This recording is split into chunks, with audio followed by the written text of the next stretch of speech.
नमो भगवते वासुदेवाय नमः। आप सभी को चैत्र मास की कृष्ण पक्ष की पाप मोचनी एकादशी की हार्दिक शुभकामनाएं।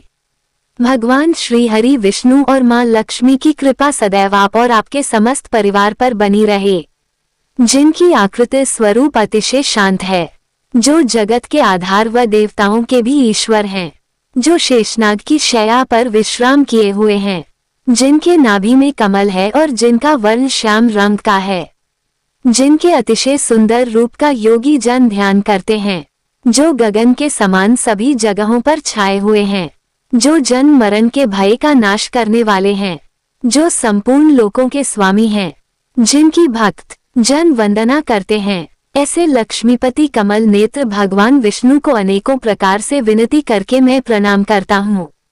ब्रह्मा, शिव, वरुण, इंद्र, मरुद्गण जिनकी दिव्य स्तोत्रों से स्तुति गाकर रिझाते हैं, सामवेद के गाने वाले अंग, पद क्रम और उपनिषदों के सहित वेदों द्वारा जिनका गान करते हैं, योगी जन ध्यान में स्थित प्रसन्न हुए मन से जिनका दर्शन करते हैं, देवता और असुर जिनके अंत को नहीं पाते, उन नारायण को मैं नमस्कार करता हूँ। पाप मोचनी एकादशी व्रत की कथा। फाल्गुन मास के शुक्ल पक्ष की एकादशी का महात्म जानने के बाद अर्जुन ने भगवान श्री कृष्ण से कहा, हे मधुसूदन, आपने फाल्गुन मास के शुक्ल पक्ष की एकादशी अर्थात अमल की एकादशी के बारे में विस्तारपूर्वक मुझे बतलाया। अब चैत्र मास के कृष्ण पक्ष की एकादशी का क्या नाम है तथा उसकी विधि क्या है? कृपा करके आप मेरी बढ़ती हुई जिज्ञासा को शांत कीजिए।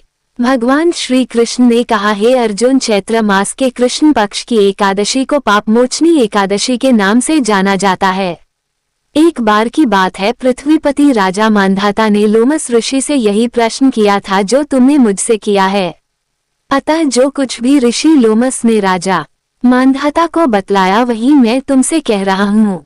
तुम ध्यानपूर्वक सुनो। राजा मांधाता ने धर्म के गुहतम रहस्यों के ज्ञाता महर्षि लोमस से पूछा, हे ऋषि श्रेष्ठ, मनुष्य के पापों का मोचन किस प्रकार संभव है?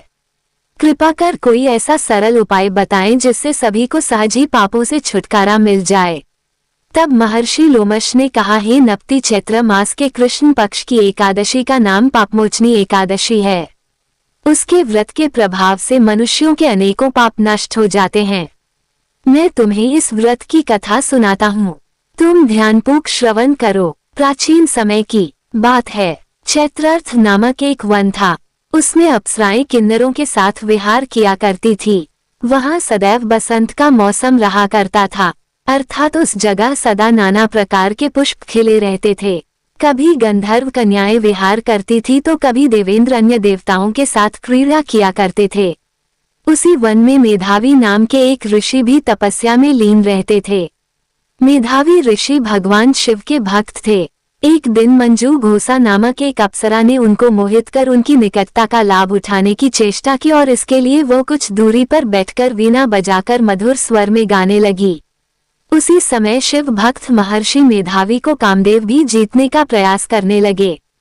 कामदेव ने उस सुंदर अप्सरा के भ्रू अर्थात भौहों का धनुष बनाया, कटाक्ष को उसकी प्रत्यंचा बनाई और उसके नेत्रों को मंजघोषा अप्सरा का सेनापति बनाया।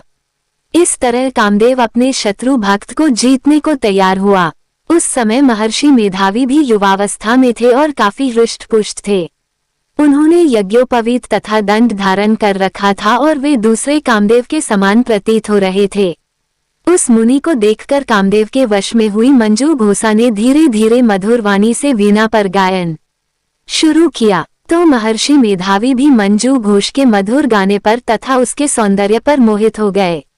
वो अप्सरा मेधावी मुनि को कामदेव से पीड़ित जानकर उनसे आलिंगन करने लगी। महर्षि मेधावी उसके सौंदर्य पर मोहित होकर शिव रहस्य को भूल गए और काम के वशीभूत होकर उसके साथ रमण करने लगे। काम के वशीभूत होने के कारण मुनि को उस समय दिन रात का कुछ भी ज्ञान न रहा और काफी समय तक वे रमण करते रहे। तदुपरांत मंज घोष उस मुनि से बोली, हे ऋषिवर, अब मुझे बहुत समय हो गया है, अतः स्वर्ग जाने की आज्ञा दीजिए। अप्सरा की बात सुनकर ऋषि ने कहा, हे मोहिनी, संध्या को तो आई हो, प्रातः काल होने पर चली जाना। ऋषि के ऐसे वचनों को सुनकर अप्सरा उनके साथ रमण करने लगी। इसी प्रकार दोनों ने साथ साथ बहुत समय बिताया। मंजुकोश ने एक दिन ऋषि से कहा, हे विप्रे, स्वर्ग जाने की आज्ञा दीजिए। मुनि ने इस बार भी वही कहा, हे रूपसी, अभी तो ज्यादा समय व्यतीत ही नहीं हुआ है, कुछ समय और ठहरो। मुनि की बात सुनकर अप्सरा ने कहा, हे ऋषिवर, आपकी रात तो बहुत लंबी है, आप स्वयं ही सोचिए कि मुझे आपके पास आए कितना समय हो गया, अब और ज्यादा समय तक ठहरना क्या उचित है। अप्सरा की बात सुनकर मुनि को समय का बोध हुआ और वह गंभीरता पूर्वक विचार करने लगे। जब उन्हें समय का ज्ञान हुआ कि उन्हें रमन करते 57 वर्ष व्यतीत हो चुके हैं, तो उस अप्सरा को वह काल का रूप समझने लगे। इतना ज्यादा समय भोग विलास में व्यर्थ चला जाने पर उन्हें बड़ा क्रोध आया।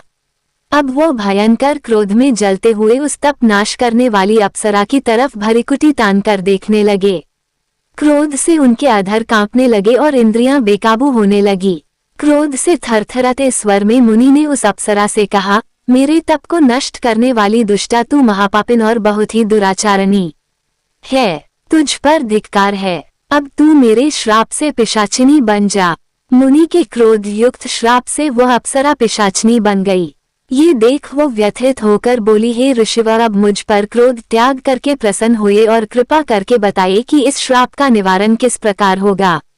विद्वानों ने कहा है कि साधुओं की संगत अच्छा फल देने वाली होती है, और आपके साथ तो मेरे बहुत वर्ष व्यतीत हुए हैं, अतः अब आप मुझ पर प्रसन्न हो जाइए, अन्यथा लोग कहेंगे कि एक पुण्यात्मा के साथ रहने पर भी मंजू घोष को पिशाचिनी बनना पड़ा। मंजू घोषा की बात सुनकर मुनि को अपने क्रोध पर अत्यंत ग्लानि हुई और साथ ही अपनी अपकीर्ति का भय भी हुआ। अतः पिशाचिनी बनी मंजू घोषा से मुनि ने कहा, तूने मेरा बड़ा बुरा किया है, किंतु फिर भी मैं तुझे इस श्राप से मुक्ति का उपाय बतलाता हूँ। चैत्र मास के कृष्ण पक्ष की जो एकादशी है उसका नाम पापमोचनी है। उस एकादशी का उपवास करने से तेरी पिशाचिनी की देह से मुक्ति हो जाएगी। ऐसा कहकर मुनि ने उसको व्रत करने का सब विधान समझा दिया। फिर अपने पापों का प्रायश्चित करने के लिए वे अपने पिता च्यवन ऋषि के पास गए। च्यवन ऋषि ने अपने पुत्र मेधावी को देखकर कहा, हे पुत्र, ऐसा क्या किया है तूने कि तेरे सभी तप नष्ट हो गए हैं, जिससे तुम्हारा समस्त तेज मलिन हो गया है। मेधावी मुनि ने लज्जा से अपना सिर झुकाकर कहा, हे पिताश्री, मैंने एक अप्सरा से रमन करके बहुत बड़ा पाप किया है। इसी पाप के कारण संभवतः मेरा सारा तेज और मेरे तप नष्ट हो गए हैं। कृपा करके आप इस पाप से छूटने का उपाय बतलाइए। ऋषि ने कहा, हे पुत्र, तुम चैत्र मास के कृष्ण पक्ष की पापमोचनी एकादशी का विधि तथा भक्ति पूर्वक उपवास करो, इससे तुम्हारे सभी पाप नष्ट हो जाएंगे। अपने पिता च्यवन ऋषि के वचनों को सुनकर मेधावी मुनि ने पापमोचनी एकादशी का विधिपूर्वक व्रत किया। उसके प्रभाव से उनके सभी पाप नष्ट हो गए। मंजू घोषा अप्सरा भी पापमोचनी एकादशी का उपवास करने से पिशाचिनी की देह से छूट गई और पुनः अपना सुंदर रूप धारण करके स्वर्गलोक चली गई। लोमस मुनि ने कहा, हे राजन, इस पापमोचनी एकादशी के प्रभाव से समस्त पाप नष्ट हो जाते हैं। इस एकादशी की कथा के श्रवण और पठन से 1000 गोदान का फल प्राप्त होता है। इस उपवास के करने से ब्रह्म हत्या करने वाले, स्वर्ण चुराने वाले, मद्यपान करने वाले, अगम्यागमन करने वाले आदि भयंकर पाप भी नष्ट हो जाते हैं और अंत में स्वर्गलोक की प्राप्ति होती है। पापमोचनी एकादशी व्रत की तिथि प्रारंभ हो रही है 14 मार्च 2026 को, यानी कि शनिवार के दिन सुबह 8:10 पर, और एकादशी तिथि का समापन होगा 15 मार्च को सुबह 9:16 पर। तो सूर्योदय कालीन तिथि में ही एकादशी का व्रत धारण करते हैं और सूर्योदय कालीन एकादशी तिथि 15 मार्च यानी कि रविवार को हमें प्राप्त होगी। तो 15 मार्च को रविवार को एकादशी का व्रत हमें धारण करना है। तो शनिवार के दिन 14 मार्च को दशमी तिथि के नियम का पालन करेंगे। तो इस दिन आपको शुद्ध और सात्विक भोजन लेना है, ब्रह्मचर्य का पालन करना है और अगर संभव हो तो भूमि पर शयन करना है। और अब जानते हैं एकादशी व्रत के दिन के शुभ मुहूर्त के बारे में। तो 15 मार्च को एकादशी व्रत के दिन सूर्योदय काल का समय है सुबह 6:39 पर और सूर्यास्त का समय है शाम को 6:32 पर। बात करें ब्रह्म मुहूर्त की तो सुबह 5:02 से सुबह 5:50 तक ये समय ब्रह्म मुहूर्त का है। इस समय में आप स्नान कर सकते हैं और भगवान श्री हरि विष्णु की विधि विधान से पूजा कर सकते हैं। बात करें अभिजीत मुहूर्त की दोपहर 12:12 से दोपहर 1 बजे तक। ये समय अभिजीत मुहूर्त का है। अभिजीत मुहूर्त में आप कोई भी शुभ कार्य प्रारंभ करते हैं तो उसका फल आपको बहुत अधिक प्राप्त होता है। शाम की पूजा के लिए गोधड़ी मुहूर्त का समय है। शाम को 6:27 से शाम को 6:51 तक और शाम को 5 बजे से 6:32 तक राहु काल का समय है। राहु काल में किसी भी प्रकार का शुभ कार्य प्रारंभ नहीं करते हैं, लेकिन अगर आप पहले से कर रहे हैं तो बिल्कुल कर सकते हैं। एकादशी व्रत के दिन प्रातः काल जल्दी उठ जाए, उठकर नित्य कर्मों से निवृत्त हो जाए, स्नान कर लीजिए, फिर शुद्ध वस्त्र धारण करके भगवान सूर्यदेव को जल दीजिए और फिर घर के मंदिर में शुद्ध घी का दीपक जलाकर व्रत का संकल्प लीजिए। संकल्प लेने के लिए अपने दाहिने हाथ में जल लेना है, थोड़ा सा पुष्प लीजिए और थोड़े से सफेद तिल लीजिए। भगवान श्री हरि विष्णु को साक्षी मानकर आपको व्रत का संकल्प लेना है। अपना नाम बोलिए, गोत्र बोलिए और जिस स्थान पर आप रहते हैं उस स्थान का एड्रेस बोलिए। इसके बाद जगत के पालनहार भगवान श्री विष्णु का ध्यान करते हुए प्रार्थना कीजिए कि भगवान श्री हरि विष्णु की कृपा की प्राप्ति के लिए, उनकी प्रसन्नता के लिए आज आप चैत्र मास की कृष्ण पक्ष की पापमोचनी एकादशी का व्रत धारण कर रहे हैं। आपके व्रत में पूजा पाठ में किसी भी प्रकार की भूल चूक हो जाए तो भगवान श्री हरि विष्णु उसे क्षमा करें और कृपा करें कि आपका व्रत निर्विघ्न रूप से पूर्ण हो। और इसके अलावा अगर आपकी कोई भी कामना हो तो अपनी कामना का संकल्प ले सकते हैं। संकल्प लेने के बाद आपके हाथ में जो सामग्री है, जल, पुष्प और तिल, ये भगवान श्री विष्णु के चरणों में अर्पित कर दीजिए। और अब आप विधि विधान से भगवान श्री विष्णु की पूजा कीजिए, जैसे कि उनका अभिषेक कीजिए पंचामृत से, कच्चे दूध से या फिर जल से, जो भी आपके पास उपलब्ध हो। पीले वस्त्र भगवान श्री हरि विष्णु को अर्पित करके पीले चंदन से उनका श्रृंगार कीजिए।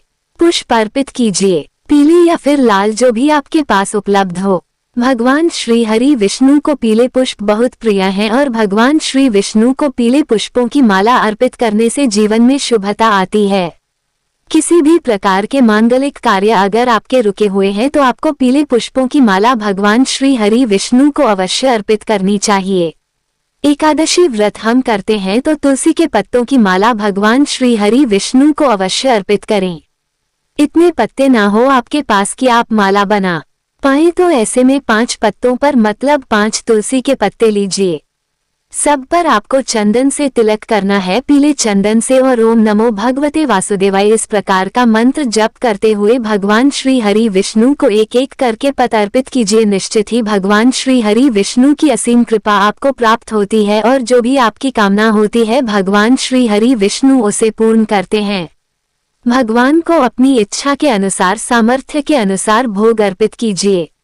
विधि विधान से पूजा करने के बाद मंत्र जप कीजिए, आरती कीजिए। सुबह की पूजा पूर्ण हो गई। दिन में आपको व्रत धारण करना है। व्रत आप फलाहार और जलाहार किसी भी प्रकार से धारण कर सकते हैं। और शाम को संध्या काल में फिर से भगवान श्री विष्णु के सामने शुद्ध घी का दीपक प्रज्वलित कीजिए और विधि विधान से उनकी पूजा कीजिए। रात्रि में जागरण कीजिए, अखंड दीप दान कीजिए। इससे व्रत का पूजा का संपूर्ण फल आपको प्राप्त होता है। तो आप व्रत करें या ना करें, पूजा की विधि यही होती है। इसी प्रकार से हम पूजा करते हैं। रात्रि में जितने समय आपसे हो सके आप रात्रि जागरण कर सकते हैं, मतलब 12 बजे तक, या अगर संभव हो तो रात्रि पर्यंत कर सकते हैं। एकादशी व्रत का पारण हम करते हैं द्वादशी तिथि में, और द्वादशी तिथि के दिन भी आपको ब्रह्म मुहूर्त में उठना होता है। उठकर स्नान कीजिए, भगवान सूर्यदेव को जल दीजिए, फिर घर के मंदिर में भगवान श्री हरि विष्णु की विधि विधान से पूजा कीजिए, भोग लगाए, आरती कीजिए, फिर शुद्ध और सात्विक भोजन बनाकर भगवान श्री विष्णु को भोग लगाए। ब्राह्मण को भोजन करा सकते हैं या फिर ब्राह्मण के निमित्त कच्ची भोजन की सामग्री निकाल दीजिए। शुभ मुहूर्त में अपने व्रत का पालन कीजिए। तो इस प्रकार से दशमी से द्वादशी तक के नियम होते हैं जिनका पालन अगर हम करते हैं तो हमारे व्रत का संपूर्ण फल हमें प्राप्त होता है। द्वादशी तिथि प्रारंभ होगी 15 मार्च 2026 को सुबह 9:16 पर और द्वादशी तिथि समाप्त हो रही है 16 मार्च को सुबह 9:40 पर और पापमोचनी एकादशी व्रत के पारण करने का शुभ मुहूर्त है 16 मार्च 2026 को, यानी कि सोमवार के दिन सुबह 6:30 से सुबह 8:54 तक। द्वादशी तिथि के समाप्त होने से पहले व्रत का पारण जरूर कर लीजिए। सुबह 9:40 पर द्वादशी तिथि समाप्त हो जाएगी, तो इससे पहले अपने व्रत का पारण अवश्य कर लीजिए। उम्मीद करती हूँ वीडियो आपके लिए उपयोगी होगी। जय श्री राधे।